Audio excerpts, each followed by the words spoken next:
So how can you choose the Google Drive to be the backup location for your iPhone instead of iCloud, right? So there are some things you should know about it, but before we get started, most definitely subscribe so you don't miss tutorials like this one.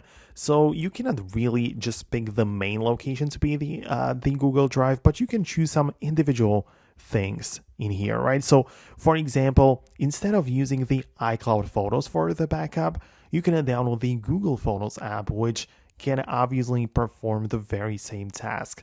So the photos take up the most amount of storage on our phone, so you can back up your photos there instead of your iCloud, right? And this just replaces that, not directly but indirectly. For example, also inside of the Files app of your iPhone, a lot of people back up their like files to the like iCloud storage, but in the location section within Files, you can also see the Google Drive location there, and you can literally just move your stuff from iCloud to the Google Drive. As you can see, it should work, and it most definitely lets you do that like that. And then there are more like random things which you can back up to Google Drive. Like for example, a lot of people just export their backups using a application for contacts export, right?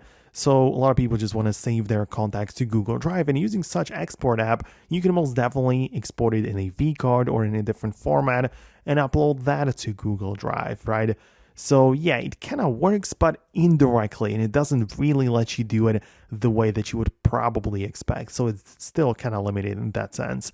So let me know what you think below. Most definitely subscribe for more, and I'll see you later in the next tutorials.